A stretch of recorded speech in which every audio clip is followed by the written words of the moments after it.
नमस्कार मित्रांनो, ठरलं तर मग या सीरीजमध्ये काय घडले आपण ते बघणार आहोत। मेडिकल कॅम्पमध्ये मधुभाऊला घेऊन येतात। डॉक्टर चेक केल्यानंतर ते गोळ्या घ्यायला नकार देतात। त्यानंतर इंजेक्शनचा पर्याय हा सर्व डॉक्टरांना तो सुचवतो।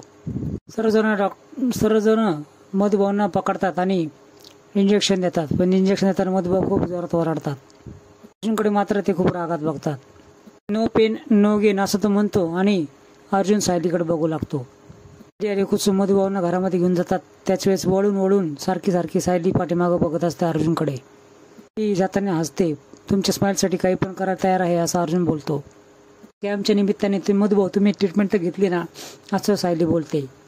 श्रीमंतीचं प्रदर्शन चाललं आहे असं मधुभाऊ बोलतात आणि अजूनही ती त्याचीच बाजू घेत आहेस ना असं सायलीला बोलतात। कुसुम मुद्दाम सायलीवर ओरडण्याचं नाटक करते आणि मधुभाऊच्या बाजूने आहे असं दाखवते। सुभेदारचं नाव घेत घेत ती दम द्यायला जाते असं म्हणत बाहेर निघते। इकडे सर्वजण मेडिकल कॅम्प केला म्हणून आभार प्रदर्शन करत असतात। त्याच वेळेस कुसुम देखील येते आणि आभार प्रदर्शन करते। टाळीवाल्यांचा आम्ही जावई आहे असं अर्जुन सुभेदार बोलतो। चैतन्य कोर्टामध्ये जायला निघतो, पण म्हणते डबा द्यायला सांग त्याला।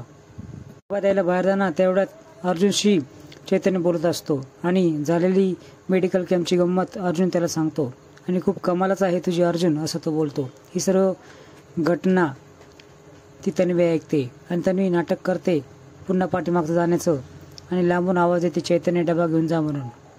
चैतन्य डबा घेऊन निघून जातो। तन्वी आतमध्ये तनतन करते ते अजूनही सायलीला भेटतोच आहे। थोड्या वेळासाठी देखील वेगळे राहू शकत नाहीत का असं ती मनोमन विचार करते।